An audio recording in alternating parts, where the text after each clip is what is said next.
ఒరే జ్ఞానం, ఇప్పుడే నేను భాస్కర్ని హాస్పిటల్లో కలిసి వస్తున్నాను. ఆడేంటి నువ్వు మనసులో కాశీని తలుచుకుని అందరినీ కొట్టావంటున్నాడు? అరే చెప్పరా, అటాడిదేం లేదుగా? కాశీని తలుచుకొని కొట్టడం మాత్రమే కాదు, ఈ రేడియోను మొదలుపెట్టింది వాడు అంతు చూడడానికే. ఏంటి కాశీని అంతం చేయడానికా? వాడొక్కడు బాగుండడం కోసం ఈ కూలీపేట మొత్తాన్ని కూనీపేటగా మార్చేశాడు. మన కుర్రాళ్లలో 100లో 10 మంది మంచి ఉద్యోగాలు చేస్తున్నారు. మిగతా వాళ్ళని నేరుగానో పరోక్షంగానో ఆ కాశీ వాడుకుంటున్నాడు. పోయిన తరం పేదరికం వల్ల, భయం వల్ల గూండాలుగా బతికిన జీవితాన్ని ఈ తరం ఎంజాయ్ చేస్తూ బతకడం మొదలెట్టారు. ఇక్కడ అమ్మా నాన్న లేనోడు, చదువు లేనోడు, ఎందుకు పనికిరాను అనుకునే వాళ్ళందరినీ గంజాయి, అమ్మాయిలంటూ ఆశ చూపించి తన వైపు లాక్కుని బానిసలు చేశాడు. ఎవరూ ప్రశ్నించట్లేదు ఎందుకు అని ఆలోచించినప్పుడు ఇక్కడ అందరికీ వడ్డీకి డబ్బులిచ్చి అప్పులోళం చేశాడని తెలిసింది. కష్టపడితేనే బతకగలమని ఆలోచనని అంతం చేసి, తప్పు చేస్తేనే బతకగలమని అందరినీ నమ్మించేశాడు. వాణ్ణి నమ్ముకున్న మన జనంతోనే వాడిని పేట నుంచి తరిమి కొడతాను. దానికి రేడియోని ఇంకా స్ట్రాంగ్ గా యూజ్ చేసుకుంటాను. రాయల్ని అడుగుదాం.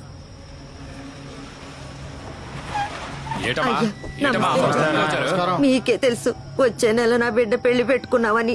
ఇప్పుడు ఆడి దెబ్బలతో ఆసుపత్రిలో ఉన్నాడు. ఇది మాకు అవసరమా అయ్యా? మీరు పిలిచారని ఆయన వచ్చాడు. ఇప్పుడు ఆసుపత్రిలో చావు బతుకుల్లో ఉన్నాడు. ఇక మాకెవరయ్యా దిక్కు? అన్నా, జ్ఞానమే రేడియోలో లేనిపోయి చెప్పాడు.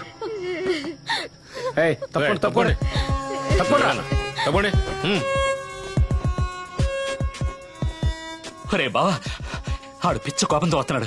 వచ్చే స్పీడ్కి మొత్తం ధ్వంసం చేసి పారిసలో ఉన్నాడు. వాము వచ్చేసాడు. రే ఏం చేస్తున్నావు? కొట్టన్నా, కొట్టి ధ్వంసం చేయన్నా, నన్ను కొట్టన్నా. నీ లెవెల్ ఏంటో చూపించాలని ఈ పని చేశాను. వాళ్ళందరూ తప్పుగా అర్థం చేసుకున్నారు. మిగతా వాళ్ళు చేసే పనిలో తెలియక దెబ్బ తగిలితే రక్తం వస్తుంది, కానీ నువ్వు దెబ్బ తగిలితే రక్తం వస్తుందని తెలిసే ఈ పని చేస్తున్నావు. నేను తప్పు చేశానన్నా, నువ్వు కొట్టన్నా, కొట్టన్నిటి ధ్వంసం చేశాన్నా.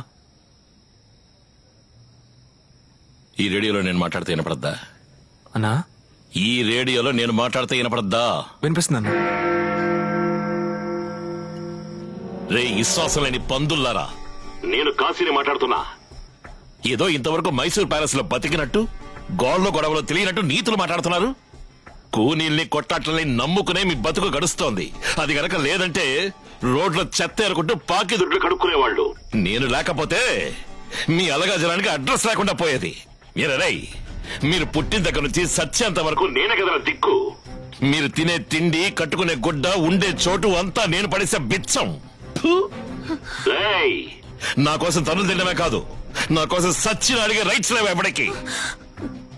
కాశీ కోప్పడకబ్బా, నిన్నెదిరించి మేము మాట్లాడతామా చెప్పు? నీ దయతోనే కదా మేము బతుకుతున్నాం. అట్నా? ఇంతవరకు ఒక్క పోలీసుడు అడుగుపెట్టుంటాడు ఈ పేట లోపలికి? ఏమయ్యా, మీకు రేషన్ కార్డులు ఇప్పించి ఓటు వేసే హక్కు కల్పిస్తే నన్నే నిలదీస్తారా మీరు? రేయ్, ఈ పేట నుంచి అందరినీ తరివేస్తా. రేయ్, అసలు దీనంతటికి కారణం నువ్వు. ఇంకోసారి రేడియో అన్నావు గొంతు కోసిపారు నొక్కుతా. టపీమని సావమాక, కొడుకు నువ్వే తలగొరు పెట్టాలి. అయ్యా అన్నా, అన్నా ఒక నిమిషం ఆగన్నా, ఏదో తెలియక జరిగిందన్నా. రేడియో వద్దని మాత్రం చెప్పకన్నా ప్లీజ్ అన్నా. ఇప్పుడు సంతోషం అయ్యా నీకు? ఆడికి గారం ఇచ్చి టపాడ్సేసావు. ఈ నెలగా ఈ ప్యాక్ లో ఉంటున్నాం. ఏ రోజైనా ఒక్కళ్ళు ఏటి జ్ఞానం ఎన్నావా? నీ పరువు గంగలో కలిసిపోతుంది. మీ అమ్మే రేడియోలో మాట్లాడుతుంది, నిన్ను సెడామడా తిడుతుంది. ఇదిగో ఇన్ను. ఈ పేటలో ఎంతమందికి ఉద్యోగాలు లేవు? ఈ పూట ఆళ్ళింట్లో ఏమనుకున్నారు? ఈడు బాబు ఏం తప్పు చేశాడు, ఆడేం పీకాడు, ఈడేం పీకాడు అని అన్నిటినీ ఆరాధిస్తాడుగా. కానీ మన ఇంట్లో ఏం జరుగుతుందో తెలుసా ఆడికి? మనకెన్నప్పులున్నాయో అడిగాడు ఎప్పుడైనా? చెల్లెల ఫీజు ఎలా కడుతున్నావు అని అడిగాడు ఎప్పుడైనా? ప్రతి నెల ఆడి చదువు కోసం చేసిన అప్పుకి ఎంత వడ్డీ కడుతున్నావో తెలుసా ఆడికి? సరే ఇవన్నీ వదిలే. హెల్డింగ్ చేసి నీ కళ్ళు పాడైపోయాయి. నెల రోజుల్లో ఆపరేషన్ చేయకపోతే కళ్ళు పోతాయని చెప్పాడే ఆ డాక్టరు. కనీసం అదన్నా తెలుసా ఆడికి?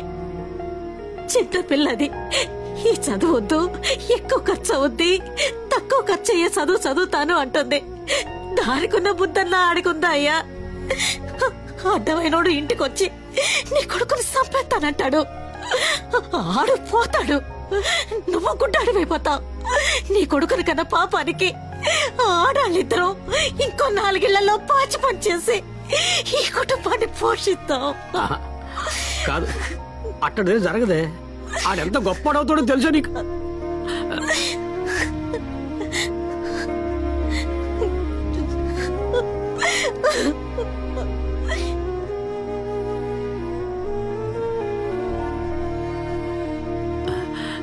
అయ్యా అమ్మన్న మాటలేవి మనసులో పెట్టుకోకు, నేను బాగానే ఉన్నానయ్యా.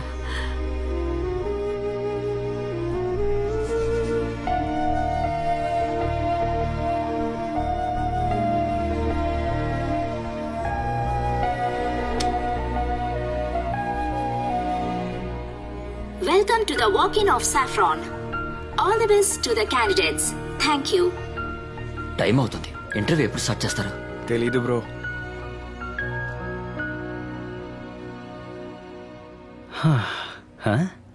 వీడేంటి కెమెరా చూడగానే బాబా రామ్దేవ్లా యోగా చేయడం మొదలు పెట్టాడు? నమో వెంకటేశ్. సార్ మిమ్మల్ని పిలుస్తున్నారు. Yes sir. ఏంటి బాస్? ఎందుకు సార్ అంత టెన్షన్ అవుతున్నారు? రిలాక్స్ గా ఉండండి. Yeah anyway I'm Hari. I'm Gnanasekhar. Okay, nice meeting you. We are happy with your resume. All the best. Thank you madam. Excuse me, మీ పెన్. Thank you. అమ్మా, నేను interview బాగా చేస్తానమ్మా. తప్పకుండా జాబ్ వస్తుంది. అయ్యాక నేనే కాల్ చేస్తానమ్మా. ఫోన్ పెట్టేమ్మా. అమ్మా బ్రదర్. నాకంటే ఆవిడకే టెన్షన్ ఎక్కువ. అమ్మలంతా ఇంతే కదా. అది జ్ఞానం. ఐయామ్ హరి. తెలుసు. విన్నారా? చాటుగా విని ఈయన కనిపెట్టినట్టు చెప్తున్నారు. సార్ సేల్స్ మ్యాన్ జాబ్ కి ఫ్రెష్ గా వచ్చారనుకుంటా. ఇప్పుడు చూడడానికి మలయాళ సినిమా హీరోలా ఉన్నారు. ఇంకొన్ని రోజుల్లో వర్మ సినిమాలో హీరోలా అవుతారు. ఏం బాస్, మీకు చాలా ఎక్స్పీరియన్స్. చాలా ఇంటర్వ్యూకి వెళ్ళినట్టున్నారు. నేను చూడని ఇంటర్వ్యూ బాస్. ఇప్పుడు కూడా లోపల 4 శాలరీలు ఉంటాయి. 2 గుండ్లు 2 సోడా బుడ్లు. 1000 ప్రశ్నలు అడుగుతారు. అదే మనం తిరిగి అడిగాం అనుకోండి, వాళ్ళకి సమాధానం తెలీదు. కరెక్టా బాస్? ఏమో తెలీదు. చూసారా, ఈయనకే తెలీదంట. మొన్న మధ్య ఇంటర్వ్యూలో tell me about your self అని అడిగారు. నా సెల్ఫ్ లో ఉంటాయి 2 కడ్డాలు 2 బనీలు అని చెప్పాను. Oh what a humour sense అని ఉద్యోగాన్ని ఇచ్చేశారు. పిచ్చనా పుత్రులు. హలో, ఎందుకమ్మా ఎప్పుడు చూసినా పోస్ట్ పెయిడ్ కావాలని ప్రాణాలు తోడేస్తున్నావు? నాకు కావాలంటే నేనే మీకు ఫోన్ చేసి అడుగుతానమ్మా. ఫోన్ పెట్టేమ్మా. ఇప్పుడు మీరు వస్తే కరెక్ట్ గా ఉంటుంది. ఎవరు బ్రదర్? ఫ్రెండా? ఫ్రెండ్ కాదు, విపి. వంశీ పడిపల్లా? కాదు, ఈ కంపెనీ వైస్ ప్రెసిడెంట్. రమ్మంటారని అడిగారు, రావచ్చన్నాను. నేను అడగడం తప్పే బ్రదర్. అందుకని వైస్ ప్రెసిడెంట్ అని సెటైర్ లేకండి. మైండ్ డైవర్స్ అయిపోద్ది. Okay boys, this interview is over. నేను చూస్తాను సార్. ఒక 7 పనికి వస్తారు. 1 2 3 4 5 6 and 7. ఓకే, మిగతా వాళ్ళని దగ్గర కూడా రానివ్వకూడదు. అదిగో వాడు వచ్చిన దగ్గర నుంచి వాచ్ చూస్తూనే ఉన్నాడు. కొంచెం కూడా ఓర్పు లేదు. ముందు సేల్స్ జాబ్ కి కావాల్సింది ఓర్పు. 1 గంట కాదు, 1 రోజైనా సరే అనుకున్నది సాధించేంత వరకు ఓర్పుగా ఉండాలి. ఇదిగో వీడు ఇంటర్వ్యూ స్టార్ట్ అవడానికి ముందే నెక్స్ట్ జాబ్ కి అప్లికేషన్ వేయడానికి క్లాసిఫైడ్స్ చూస్తున్నాడు. అదిగో వాడు నార్మల్ గా కస్టమర్ కేర్ లో పొలైట్ గానే మాట్లాడతారు, వాళ్ళతోనే హార్ష్ గా మాట్లాడుతున్నాడు. వీడెలా హార్ష్ గా మాట్లాడే కస్టమర్స్ తో పొలైట్ గా మాట్లాడతాడు. ఇంకా మిగతా వాళ్ళు ఫామ్ ఫిల్ చేయడానికి పెన్ను లేని ఒకడు, షూ లేస్ సరిగా కట్టని ఒకడు, ఇక ఎల్లో షర్ట్. అయ్యా బిగ్ బాస్, మీరేం చెప్తారో నాకు బాగా తెలుసు. నేనే వెళ్ళిపోతాను. Except for the selected 7, rest of you get out. Thanks Adi, good job. Interview అయిపోయిందంట, పదండి. వీళ్ళందరినీ మా టీం ఇంటర్వ్యూ చేస్తుంటే 1 రోజు పట్టుండేది, కానీ నువ్వు హాఫ్ అన్ అవర్ లో ఫినిష్ చేసావు. ఒకవేళ మేము చేసినా సరైన వాళ్ళని చేస్తుంటామో లేదో తెలీదు. ఇట్స్ ఓకే, ఏదో నా వల్ల అయింది. మీరు అడిగితే కాదంటానా? I'll see you at the office. Sure sir. Bye. Excuse me sir. Sir ఒక్క నిమిషం సార్. సార్, వాళ్ళందరినీ ఎందుకు రిజెక్ట్ చేశారో కారణం చెప్పారు, కానీ మమ్మల్ని ఎందుకు సెలెక్ట్ చేశారో కారణం చెప్పలేదే సార్. అనవసరమైన వాటికే కారణం కావాలి, అవసరమైన వాటికే కారణం అవసరం లేదు.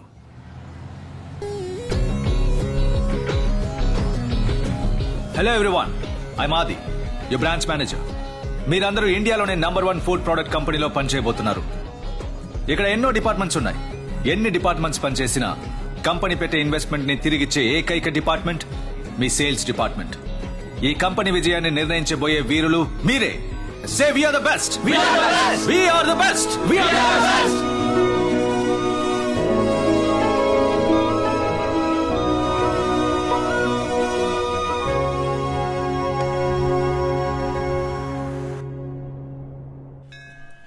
చిన్నబాబు, అమ్మ హ్యాపీగా ఫీల్ అవుతుంది కదా? ఆబ్వియస్లీ. అమ్మా, అమ్మా, బిహేవ్ యువర్సెల్ఫ్ చిన్నబాబు. మామ్. అమ్మా, చిన్నబాబు ఎవరో ల్యాండింగ్. ఈ చిన్నబాబుకు తగ్గ అమలా. అయ్య బాబా, దొరికానంటే అవుట్. నేను వెళ్ళిపోవాల్సిన టైం వచ్చింది. నేను ఉండాల్సిన టైం వచ్చింది. Hi ma'am. ఎక్స్క్యూజ్ మీ, జ్ఞానం వాళ్ళ అమ్మని పిలుస్తారా? మిమ్మల్నేనండి. జ్ఞానం వాళ్ళ అమ్మని పిలుస్తారా? ఏదో ప్లాన్ వేశాడు. జ్ఞానం నువ్వేనా జ్ఞానం? అవును. ఎరా నీకెంత ధైర్యం ఉంటే రేడియోలో అంతలా మాట్లాడతావు? ఇప్పుడు నీ ముందే ఉన్నాను, మాట్లాడరా. దమ్ముంటే మాట్లాడరా. రే, నాతో మాట్లాడమంటే ఆయన చూస్తావేంట్రా? ఆ రోజే మీ ఇంటికి వచ్చి నరికేసేదాన్ని. మీ అమ్మ మొహం చూసి పోనీలే పాపమని వదిలేశాను. అమ్మా, నేను జ్ఞానం ఫ్రెండ్ కదమ్మా. నాకు ఉద్యోగం వచ్చింది. ఆ విషయం నీతో చెప్పి ఆశీర్వాదం తీసుకోవడానికి వచ్చానా? అప్పుడు జ్ఞానం మేడం దగ్గర బుక్ అయ్యాడు. బుర్రకెక్కిందా అమ్మా? ఆయన నీ ఫ్రెండ్. ఉద్యోగం దొరికిందని మీ అమ్మ దగ్గర ఆశీర్వాదం తీసుకోవడానికి వచ్చారు. కానీ నువ్వు ఇంట్లో కూర్చుని 3 పూట్లు దున్నపోతలా బెక్కుతున్నావు. సిగ్గుగా లేదు? ఆయనలా డీసెంట్ గా ఉండడం తెలీదా? నాలా డీసెంట్ అని చెప్పారా? ఆడికి ఎటకరాలు బాగా ఎక్కువ. ఇప్పుడు నాలా మాట్లాడతాడు చూడండి. కాదమ్మా, చూసారా? ఆడికి ఎటకారాలు ఎక్కువమ్మా. ఆడి నా కడుపులో పొట్టలేదు. బాబు నువ్వు వెళ్ళు. సరే అమ్మా, ఈ బండి వదలకండి. బాగా క్లాస్ పేకండి. రే జ్ఞానం, షేవ్ చేసి మీసాన్ని ట్రిమ్ చేసావు, స్టైల్ గా డ్రెస్ చేసుకున్నావు, ఇంటర్వ్యూకి వెళ్ళి వస్తున్నావా? ఏ మురు, వీడే జ్ఞానం.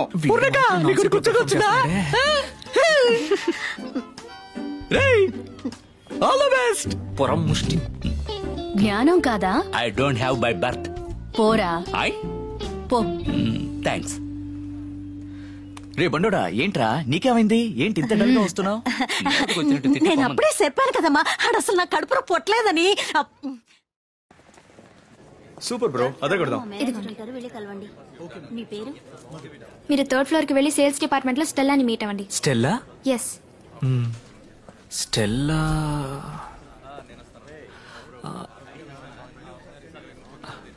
ఉండి చూసి చెప్తాను. స్టెల్లా? స్టెల్లానా? అక్కడ మసాజ్ చేయించుకుంటుంటారు, వెళ్ళి కలవండి. మసాజా? Stella madam. Sir Stella. I am Stella Bruce. Stella మీరా? నువ్వేం ఊహించుకున్నావు? మీరేంటి సార్ ఆడవాళ్ళ పేరు పెట్టుకున్నారు? ఆడవాళ్ళ పేరు పెట్టుకోవచ్చా? ఆడవాళ్ళతో పెట్టుకోకూడదు. విషయం ఏంటో చెప్పు. నేను జ్ఞానం సార్. నువ్వు జ్ఞానివో కాదో నేను చెప్పాలయ్యా. సార్ ఇవాళ ఫస్ట్ డే. ఇవాళ ఏం నేర్చుకోబోతున్నాను సార్? నేను నేర్పించేవన్నీ నేర్చుకోబోతున్నా. ఏం నేర్పిస్తారు? నీకు కావాల్సినవన్నీ నేర్పిస్తాను. లెఫ్ట్ లో ఇక్కడ సార్. ఆపు ఆపు ఆపు. సార్ సార్ సార్, ఈ కుట్ట సార్? అవును బాయ్. ఇక్కడే ఆర్డర్ తీసుకుంటాను సార్. ఆర్డర్ ఇవ్వబోతున్నావు. తమ్ముడు 2 టీలు ఇవ్వరా. సార్ టీ వద్దు, రండి సార్. వైహరి సార్ రండి సార్, వెళ్ళి ప్రోడక్ట్లు అమ్ముదాం. ఏయ్, వస్తువులు అమ్మడానికి సినిమా స్టార్లు, క్రికెట్ స్టార్లు ఉన్నారు కదా, మనం ఎందుకు కష్టపడాలి? అది కాదు. నువ్వు అర్హతకి మించి మాట్లాడుతురా. సార్ నేను చెప్పింది మాత్రం చేయరా. నేను అడిగిన డీటెయిల్స్ అన్ని తీసుకురండి. మీరు వెళ్ళొచ్చేలాగా అరేంజ్ చేసి పెడతాను సార్. సార్ మీతో కొంచెం పర్సనల్ గా మాట్లాడాలి సార్. సార్ నేను ఉద్యోగంలో చేరగానే ఒకరి గురించి తప్పుగా మాట్లాడుతున్నాను అనుకోకండి సార్. స్టెల్లా బ్రూస్ గారు కరెక్ట్ గా లేరు సార్. ఏమి నేర్పించట్లేదు సార్. సాఫ్రాన్ కంపెనీ నుంచి వస్తున్నారు. ఎక్కడికి వెళ్ళినా ఆయనకి మర్యాద లేదు సార్. ఒకసారి చూడండి. వీక్లీ టార్గెట్ కూడా అచీవ్ చేయలేకపోతున్నాను సార్. నెక్స్ట్ టైం ఏఎస్ఎం కడిగేస్తున్నారు సార్. ఏమయ్యా స్టెల్లా, నువ్వేం టీం మేనేజర్ భయ్యా? ఒక టార్గెట్ ఫిక్స్ చేస్తే పూర్తి చేయాలి. అలా కుదరకపోతే మూసుకొని రీసెర్చ్ చేసి వెళ్ళిపోవాలి. ఆయనతో ఉంటే నాకున్న కాస్త గుస్తో టాలెంట్ కూడా పోయేలా ఉంది సార్. ఆఫీస్ లో అందరూ మిమ్మల్ని గొప్పగా చూస్తున్నారు సార్. నేను మీ దగ్గర పని నేర్చుకుంటాను సార్. నేను కసిగా హార్డ్ వర్క్ చేయాలి, కష్టపడాలి, గెలవాలి సార్. ముందు ఈ కసిగా వర్క్ చేయాలి, హార్డ్ వర్క్ చేయాలని మాట్లాడటం ఆపు. మరి ఇంకెలా సార్ పైకి రావడం? స్మార్ట్ వర్క్ చేసి నా ప్రోడక్ట్ ని కొనండి అని కాళ్ల వీళ్ళ పడి అమ్మడం హార్డ్ వర్క్. అదే కస్టమర్ కి వాడికి ఏం కావాలో తెలిసేలా చేసి వాడే అది కొనేలా చేయడం స్మార్ట్ వర్క్. ఆ కన్జ్యూమర్ ని పూర్తిగా అర్థం చేసుకోవాలంటే సేల్స్ కంటే మార్కెటింగే ముఖ్యం. నాకిదంతా బుర్రకెక్కినట్టు ఉంది, బుర్రకెక్కనట్టు ఉంది సార్. రా చెప్తాను. ఈ ప్లేస్ ని బాగా చూడు. ఇదేంటో చెప్పగలవా? ఇది తెలీదా సార్? అన్ని వస్తువుల్ని ఒకే చోటమ్మే super market. Super market is super marketing. Let me tell you something.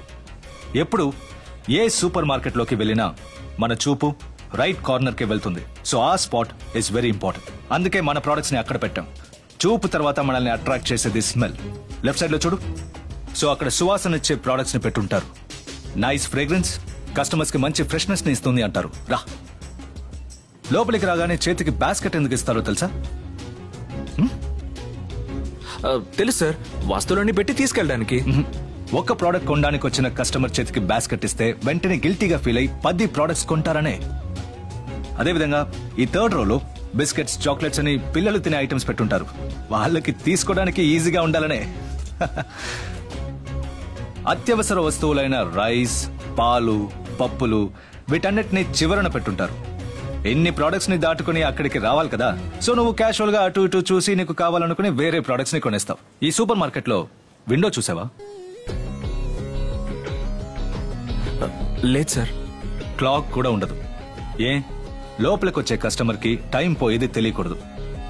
అది మాత్రమే కాదు, అన్ని సూపర్ మార్కెట్స్ లో లోపలికి రావడానికి ఒక దారి, బయటికి వెళ్ళడానికి ఒక దారి. కస్టమర్స్ కొనడానికి వచ్చినవి మాత్రం కొనుక్కుని వెళ్ళిపోకూడదు కదా. వీటన్నిటిని మించి బిల్ కౌంటర్ కి పక్కన పిల్లలు ఇష్టపడే ప్రొడక్ట్స్ ని పెడతారు. బిల్లు వేయడానికి లైన్ లో ఉన్నప్పుడు కూడా వాళ్ళ చేత కొనిపించడానికి. అదిగో టీవీలో చూడు, మన కాంపిటీటర్ న్యూ ఫ్యాంటసీ కంపెనీ తాలూకు మార్కెటింగ్ స్ట్రాటజీ. ప్రోడక్ట్ ఏంటో చెప్పకుండానే యాడ్ ఇస్తున్నారు. కస్టమర్స్ కు ఒక క్యూరియాసిటీ క్రియేట్ చేస్తున్నారు. మన కంపెనీలో కూడా అది ఏం ప్రోడక్టో కనిపెట్టడానికి జుట్టు పీక్కుంటున్నారు. మార్కెటింగ్ లో ఇంతుందా సార్? నేను చెప్పింది కేవలం 10%. Marketing is everywhere. పుట్టిన బిడ్డకి చందమామని చూపించే అన్నం తినిపించడం దగ్గర నుంచి చనిపోయాక రూపాయి కాయిన్ పెట్టి నా బాడీని సరిగా పూడ్చరాని పూడ్చేవాడితో చెప్పడం ఒక రకమైన మార్కెటింగే. So nothing is impossible in marketing. ఇకపై దేన్ని చూసినా మార్కెటింగ్ చూపుతో చూడు. సార్ ఇకపై సేల్స్ అండ్ మార్కెటింగ్ లో అదర్ కొడతాను సార్. కానీ పెట్టేశారా సార్? యాడ్ ఇచ్చిన వాడు కూడా ఇంత క్లియర్ గా ఎక్స్ప్లెయిన్ చేయలేడు